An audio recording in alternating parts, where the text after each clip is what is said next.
Okay, so welcome to the first session, and I'm very pleased to introduce Sophie Walker from ZHdK. She will be our session chair for this first session. Welcome, Sophie. Thanks. Thank you, thank you. Hello, everyone. Good to see you, and good to start off this conference together. I have the pleasure of leading you through the first session, which is about politics, economy, and society. So we're going to look at 3 different concepts that have playful solutions to support society. And first off, I would like to introduce ZHdK. He is the Vice Director of ZHdK, and he is going to talk to us about the PBI game. Welcome.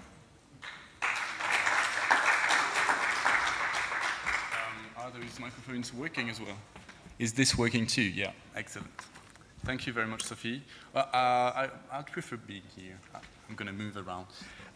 So, hello everyone. My name is ZHdK. I'm the Vice Director of ZHdK, but also a member of the National Committee of PBI Switzerland. So I have 2 caps today. Today I'm going to present PBI the game, which is a cooperative card game about the protection of human rights defenders. I'll start already with some context. The context of this project is the work of PBI. PBI is an international organization whose goal is mainly to protect, to support, and to raise and promote the recognition of human rights defenders who are working in many different countries. Currently, we have 8 different projects, mostly in Latin America, for 5 of them, but also in Indonesia, in Nepal, and in Kenya, where I was in 2018 as a volunteer. The main categories of activities, it's not always easy to present what PBI is about, so that's also why we created a game. We do unarmed protective accompaniment. I'll show some pictures after to illustrate what I'm talking about, as well as advocacy. Advocacy is mainly networking, making meetings with international organizations, United Nations, as well as local or national authorities, so that they recognize the work of human rights defenders and organizations. We also provide some room for capacity development so that human rights defenders can train, for example, on digital security or on psychosocial health, mostly within the network of human rights defenders. PBI is most of the time providing the links and the spaces for such encounters, but are not necessarily the experts. The 4th thing that PBI does is raising awareness about human rights in general, but also the work of human rights defenders, mostly in countries which have projects of PBI, but also in countries elsewhere, such as in Switzerland or the UK or France, etc., where we have so-called country groups, 14 of them. That's quite a lot. The goals of the present project are threefold, let's say. The first was to take the occasion of the 40th anniversary of the organization, which was founded in Canada in 1981. So this was a good occasion to do something different than usual, and to try to create a tool that would give a glimpse, that would give an overview of a pretty complex approach that PBI is using. The idea was to have an education and promotional tool to be used in various contexts, such as public events, such as today, but also school workshops, as well as in families, etc., because it's also standalone. It doesn't need someone to facilitate the sessions. To give you a little bit more information or illustration on the activities of PBI, you have on the upper left an example of physical accompaniment in kind of a remote area. We also work in cities, but in Colombia, it's also in communities in remote areas where we accompany human rights defenders so that potential threateners see that the international community is watching.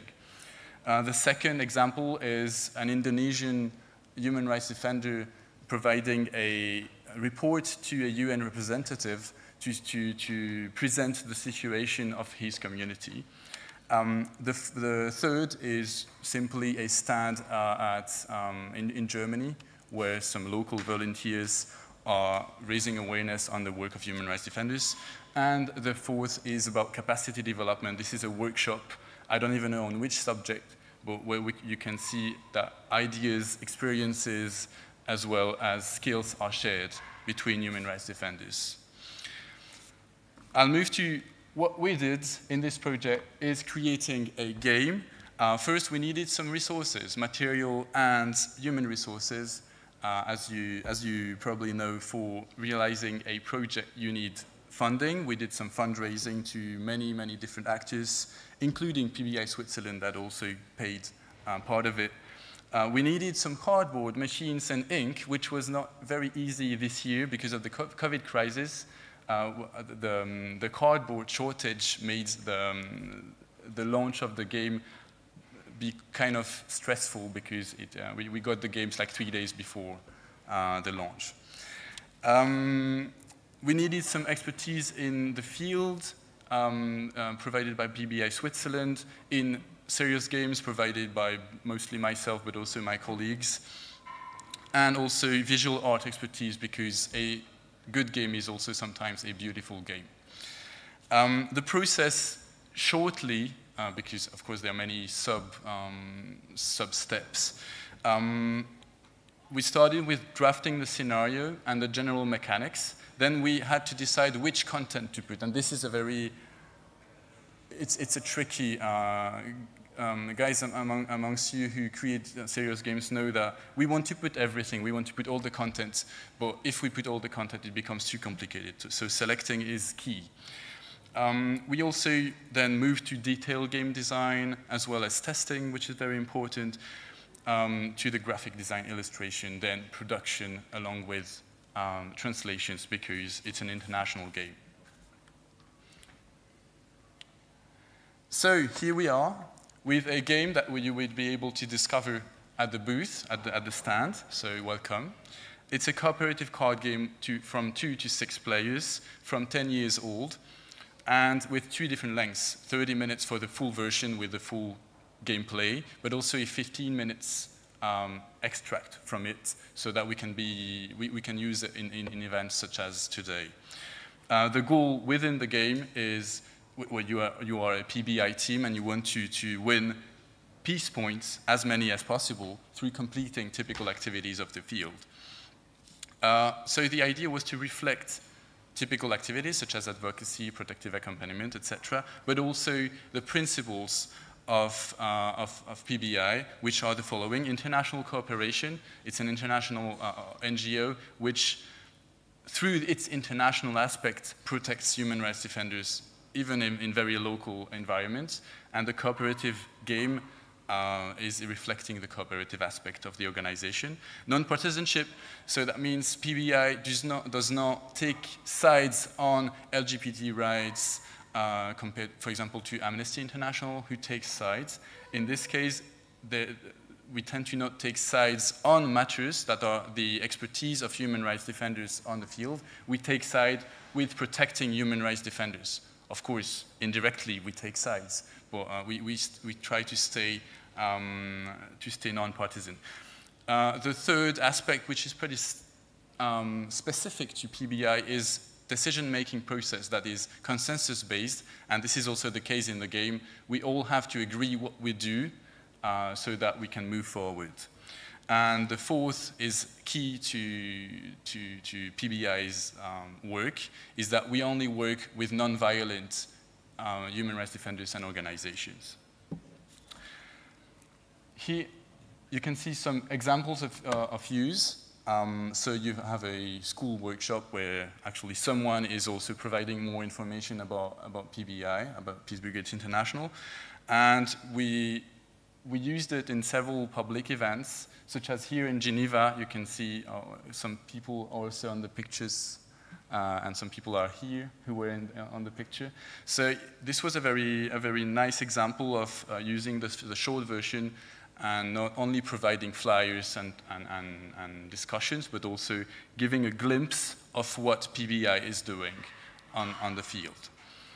And the third and fourth pictures are at the launch in Lausanne, where part of my family was present. This was very pleasant for me. So in conclusion, well, for your information, we created this game in 4 different languages, and we produced 400 copies, 100 in French, 100 in German, 100 in English, and 100 in Spanish, so that it could be also spread over the different country groups and projects. We observed that it seems to be a successful tool for introducing PBI's complex approach in various contexts, such as school workshops and public events. What we still need to figure out is whether it's useful for training volunteers, future volunteers who would go on the field, but also to be used as a standalone game within family or friends contexts. We mostly used it with someone to facilitate the game, but it should be able to be played by anybody reading the rules. I hope they are clear. And we also need some more feedback from outside Switzerland. It's a PBI Switzerland project, but we also hope to have it very international. In conclusion, our general need and perspective is promoting PBI the game more, and of course PBI in general. So my final word is come to our stand upstairs and discover the card game with us. Finally, here are some credits and references. You'll see the links to different institutions or individuals who were involved in the project. Thank you very much to everyone present and to everyone not present for contributing to this project. And you can also see that there are some references, quite few. It's not very common to have references on human rights or NGO work in serious games. And finally, you have a book or other resources as well on the work of Peace Brigades International. So maybe there are some questions. I thank you very much for your attention. Thank you.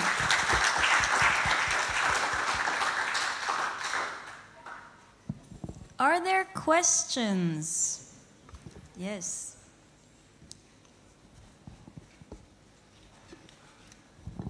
Well, thank you so much for your talk. I was wondering, you did talk a lot about the effect and the need and the partners, but what about, I did not clearly understood the gameplay itself of the game. Do you want us to discover it, or can you talk about it a little bit? Yes, thank you for the question. I was kind of expecting it. Well, it's always difficult to present a board game or card game when you don't have the material in your hands. So that's why we have a demo stand. So I took this option of not taking many minutes to present the game, but I talked about the context. But the gameplay is basically you are a team of PBI volunteers and professionals on the field.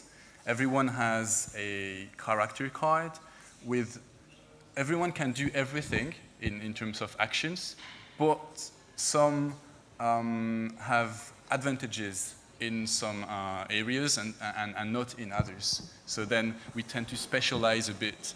Oh, you're very good in advocacy, so we'll send you to this task because you will you will be able to persuade whatever authority that human rights defenders are doing a great job. And you are very good to, let's say, give a very nice atmosphere in a group meeting. So come to the group meeting. It's very important for you to be here. And in terms of gameplay, it's represented by bonus points. So that's basically it. In terms of the general game mechanics, it's mostly optimizing the time you have, because you have too many tasks for the time you have. You have half days that you have to deal with. Basically, it's human resources management. All right, thank you very much. Looking at the time, we're going to have to move on. If you have further questions, you are going to be around all day upstairs in the demo area. And tomorrow as well. Thank you very much. One last thing, an attestation for the author that is you. All the speakers are going to get one of those. Congratulations. So next up, we have Loïc Hans. He is the executive director of Entrée des Jeux, and he is going to tell us about concepts that students came up with during a course.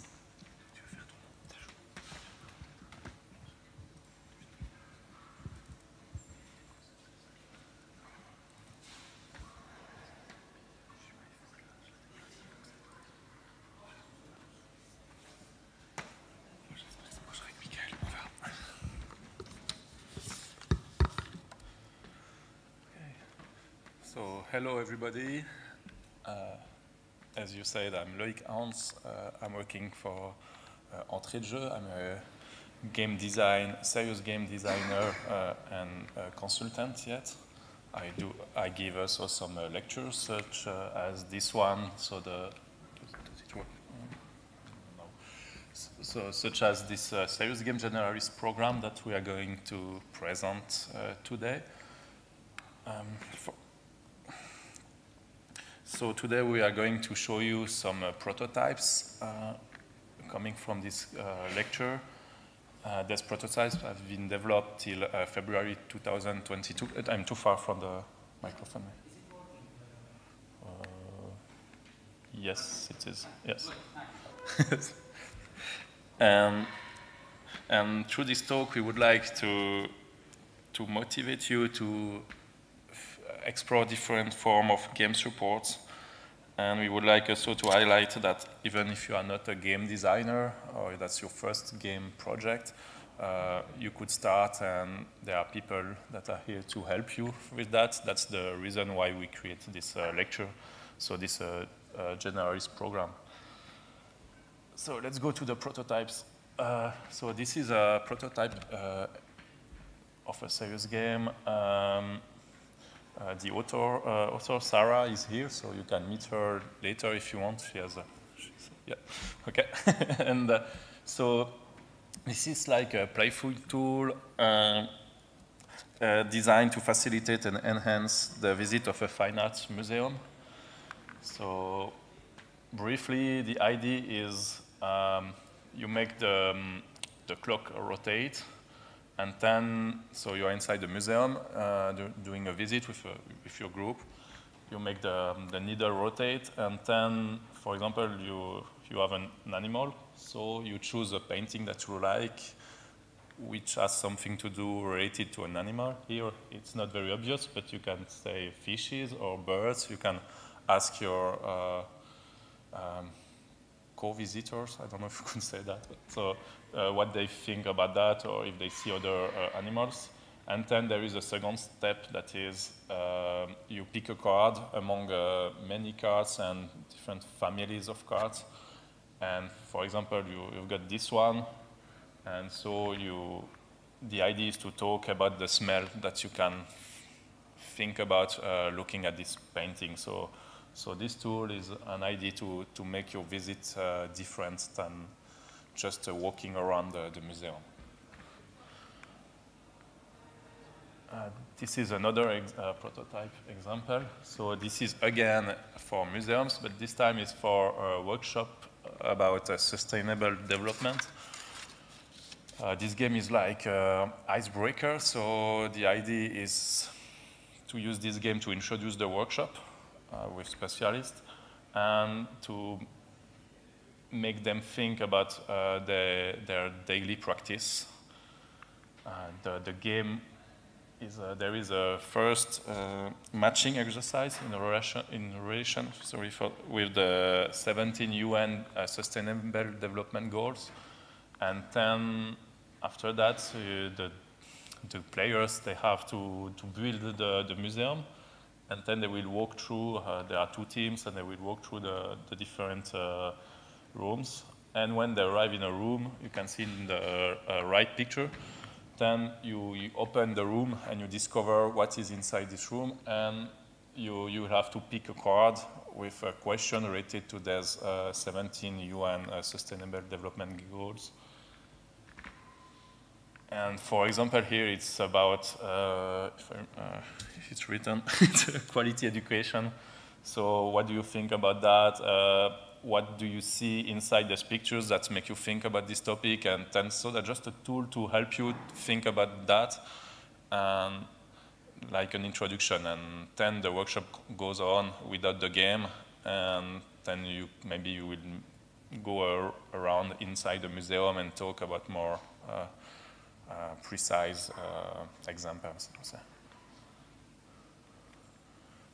Here is another example.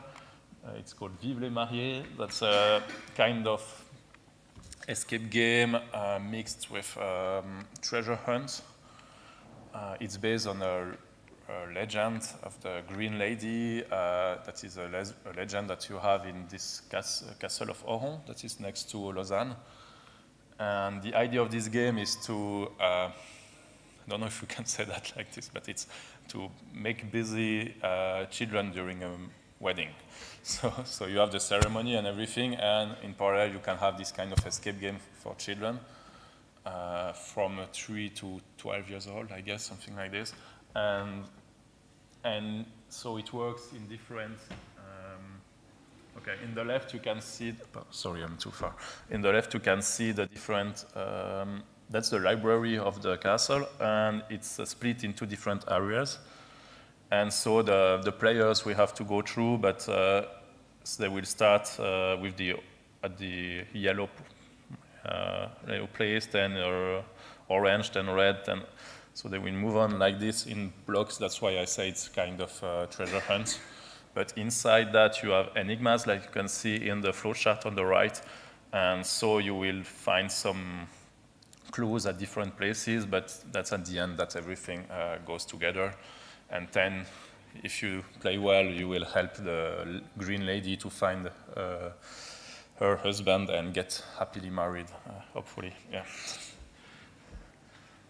Okay, and now there is another example, but it's like a testimonial from Alexandra Zaharia, who is also here finally. So you have the video, and later if you want, you can talk with her as well. And so it's. She was one of the participants of the lecture last season, and she has made a role-play game. And I think as we don't see many role-play games, the idea was to highlight this part. And so this role-play game has been made to support emotional competencies. Hi, I'm Alexandra Zaharia, psychologist and doctoral researcher at Université Suisse and University of Fribourg, and affiliated to the Swiss Center for Effective Sciences of Geneva. As an academic researcher aiming to create tools to support emotional competences, the idea of creating a tabletop game seemed very appealing. However, with a background in psychology, our game design resources in the lab, as well as my expertise, were quite limited. For our first gamified tool, the kit of Cheers games, we collaborated with Entrée de Jeu. A part of the research funding had to be allocated to consultancy hours to have our ideas validated by experts and our games refined. After testing the board games, we noticed several aspects to improve. One of these aspects was the need to offer to players opportunities to connect with their emotions and to challenge their perspective taking in a close-to-life experience. To incarnate a character seemed then a very interesting idea to follow. During the training for the Serious Game Generalist certification, I had the chance to find concrete solution to make players actively use their own emotional competences and not only to raise awareness and improve their knowledge about emotions. Guided by Loic, Mikhail and Johan, I have created a role-play game prototype called The Island of Fire. In this game, the players embody characters and are gradually initiated into a journey meant to challenge their emotional competencies. Their secret identity will be revealed in their behavior and emotional reactions. Throughout the journey on the island, the players will face various obstacles and will learn to know each other better. Unexpected events, fatigue, or memories from a distant past will shiver their emotions. To succeed this adventure, players must transform their initial fire into a sacred fire by letting the embers touch them, transform their fire wounds into experience points in order to maintain their emotional well-being and the group harmony. A second player might be affected by emotion contagion, whereas a third player would be able to help. Finally, a flower shower can be used towards each other to treat emotional wounds. The game intertwines the chance, the dice roll, and the actual emotional reactions. The presence of a game master is of high relevance, since they will pay attention to player sensitivities and they will modify and adapt the storytelling accordingly. Thanks to this training, I acquired more expertise in the field of game design, and I have discovered new tools to use in tabletop games and play research and further improve my PhD research. Out in the field, in my part-time practice as a psychologist, I observe the importance of play and games with people of all ages. The newly invented prototype is meant to be tested with groups, particularly with adolescents, and as we did for the board games, we also intend to collect more feedback to adapt and improve the current role-play game based on users' experience. This new line of research would also benefit from the new tools I have come across during the training as a serious game generalist. And the use of this game can be extended in the practice of clinicians or other specialists working with groups or team building activities. If you'd like to take a closer look to the role-play game prototype or to the Cheers Games Kit, please join us at the stand of Entrée de Jeu or contact me directly. Thank you very much. So thank you, Alexandra. And yet, we'll go fast as we have probably 1 more minute. But the idea is to call Michael Perret. Michael Perret is a communication professor at Arc Business School. Maybe I will need your help to find him.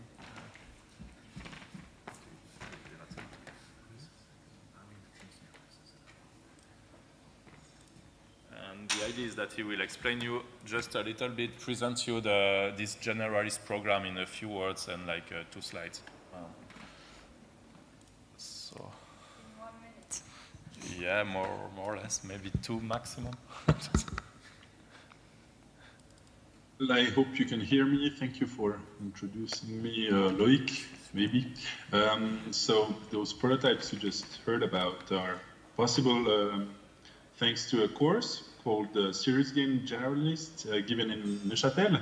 And the first part, there's actually 2 parts in that course, contains 3 important elements or components. The first one is about discovering ludic knowledge, so an introduction, so to speak, to serious games, etc.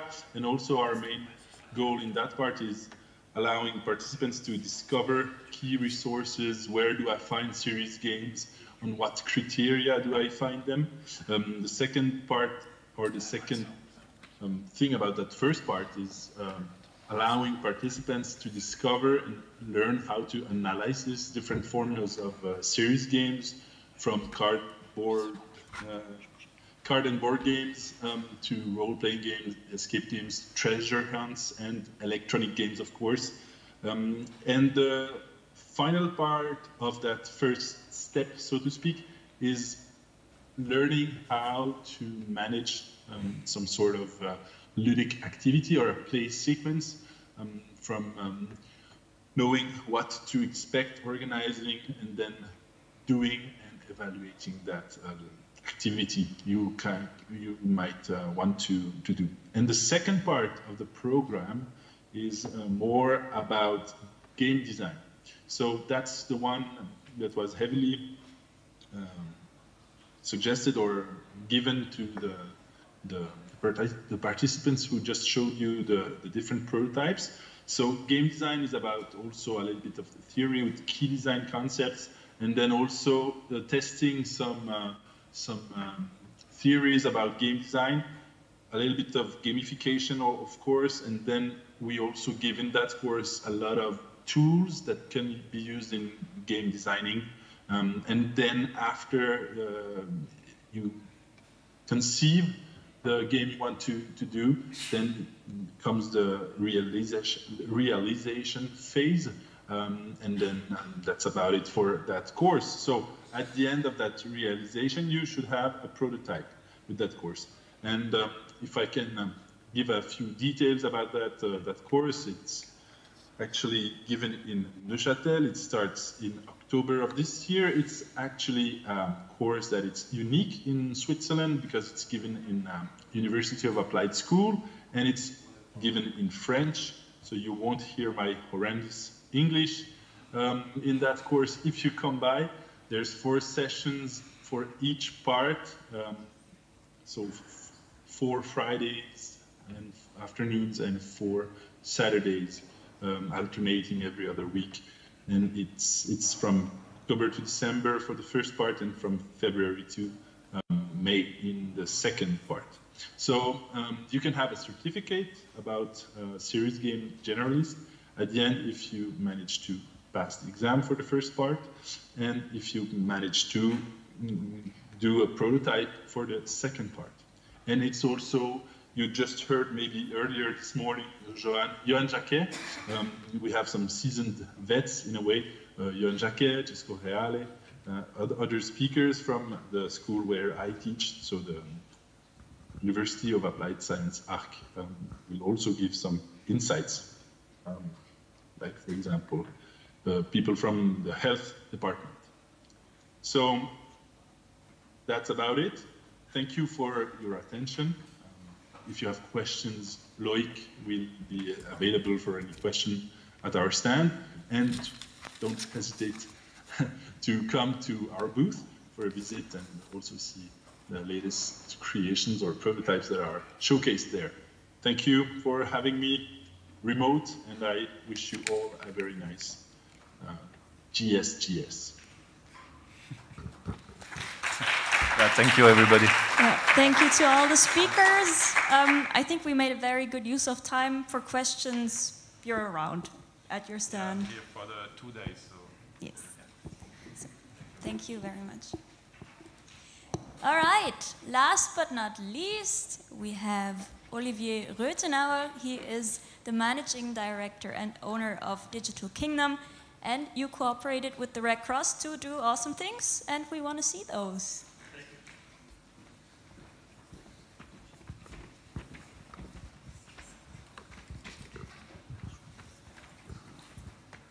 Thank you, Sophie. And so I'm, yes, Olivier from Digital Kingdom, a gaming studio in Vevey, Switzerland. I will talk about Let's Help Together. Am I Serious? It's a game we've made yes, for the Vaud Red Cross. So first, a little background on presentation of the game. Let's Help Together is a result of a partnership between Digital Kingdom and the Vaud Red Cross, Croix-Rouge Vaudoise in French, as part of the Numeric Games 20 and 21 festival. This multiplayer and cooperative game illustrates proximity and kindness. It also presents the value, action of the Vaud Red Cross by illustrating the great work of its volunteers. So, what does it look like? First, a teaser. Hope it works.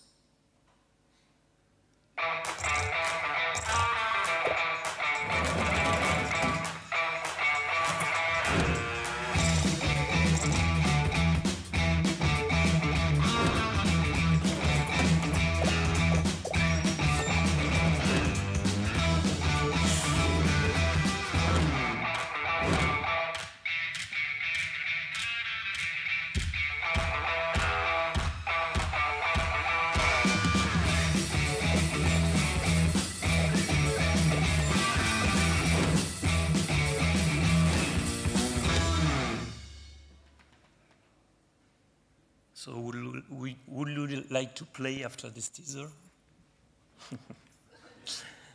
So a little bit more in detail. It's a local multiplayer and cooperative game. You play young people who live in a flat share on the top floor of a building, and you help the people in the building.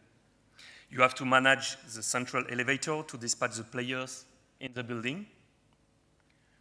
You have to perform action, QTE, quick time event, to help the people in your building for babysitting, feeding a pet, keeping company, preparing a meal, training with CRV, Croix-Rouge Vaudoise, going to a CRV interview, taking time for yourself.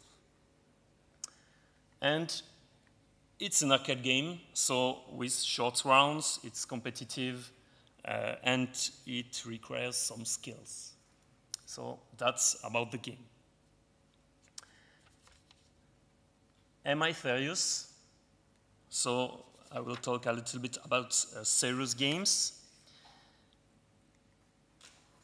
First, okay, classical question, rather classic question here, especially in GSGS. But asking it is rather positive for us, because it means that we have managed to break the bad codes of serious game. At Digital Kingdom, our idea is not to differentiate our mandate activities. So we're working for a lot of clients. So we're making serious games. So yes, we're trying not to differentiate our mandate activities from our indie game activity. We consider that this is the same core competence with other constraints for the serious game for sure. Also, we are more likely to talk about video games with a message, than serious games. Why oppose or seek a balance between fun and messages? What is certain is that no fun equals no messages. So would it be possible to integrate the message more deeply into the fun? And we have tried this with Let's Help Together. In many serious games, and I'm being caricatural here on purpose, it is often the text and the speeches that are used to convey the messages. So a lot of text and speech, and less graphic design, sound, music, device, lower level design, gameplay. And on Let's Help Together, we've tried to use as much as possible the levels of the gameplay and the level design to get the messages across. So to get the messages to the players. So except in the tutorial, for those who consulted, no text. So does it work?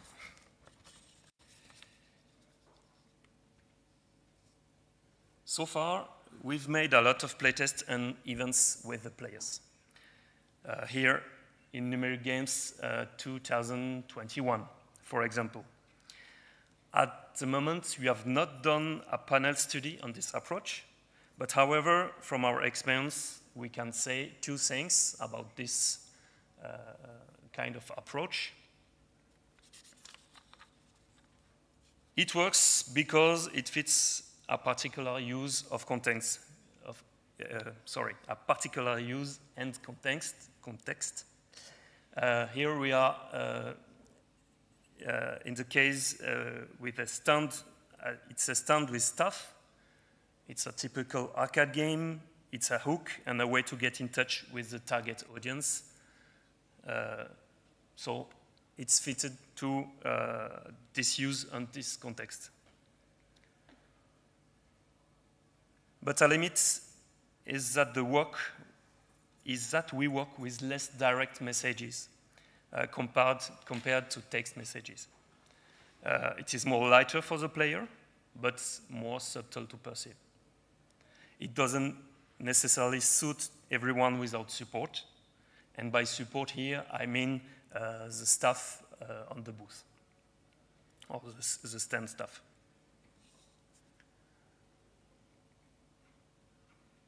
So let's talk about it. We're here with a demo with the game. So I invite you to come and play in the booth. I invite you to try to find the messages. It's not directly in text, so you understand. It's more subtle than directly text. And discuss the I am serious question. Is it a serious game? Yes, no, a good one, a bad one. So come and play on the booth, and I'm happy to discuss this question with you. Thank you, and if you have time for some questions. Thank you very much. Yes, indeed, we do have time for questions. I think I'm closer, so we have 2 questions. Thank you. I was wondering if you were planning on releasing it online for raising awareness, or if you keep it as is, supported by human introduction and discussion. Thank you. So, as I've said, first of all, this prototype or this advanced prototype has been fitted to a certain use, so local multiplayer cooperative game on a booth with staff. I'm happy to say that we've won last week a prize with the Banque Cantonale Vaudoise Foundation, and with this prize we're going to make some reflection about the future of the game. And perhaps we can deploy this online, but it would be with adaptation of the game. We cannot directly use it as it goes today.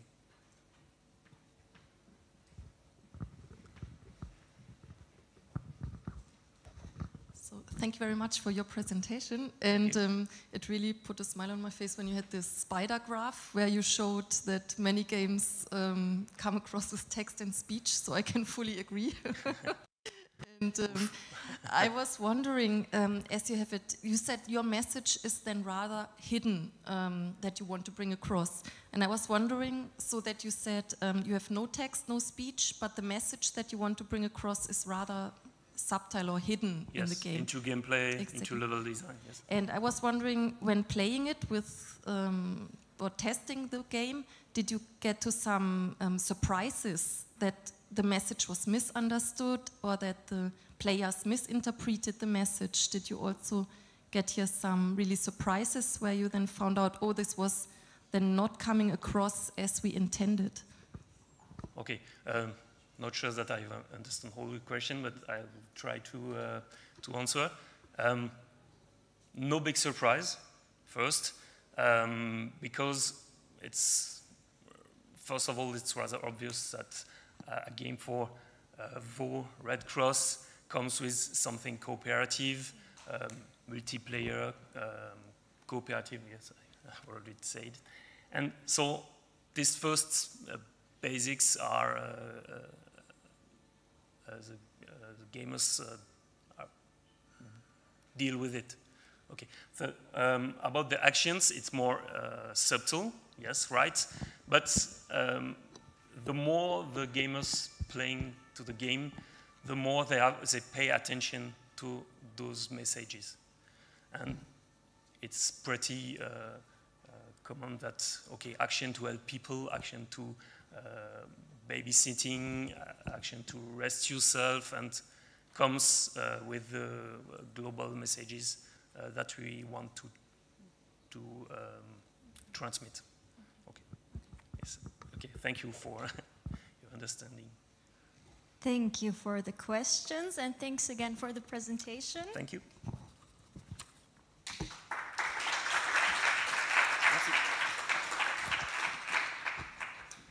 We will see you at 10:50. Yes. So thank you for being in this session and wishing you a lot of fun. And thank you, Sophie, for managing this session. Thank you very much. You are always welcome. Okay, so rapidly the program, we have 15 minutes break now, so take advantage for coffees, drinks, whatever. Don't forget to try all the demos we have, but you have other breaks during the day. And we come back at 10:50 for the next session. And just after the session, we have Professor Fabio Solari for a very interesting keynote, and then we have lunch. Okay? See you.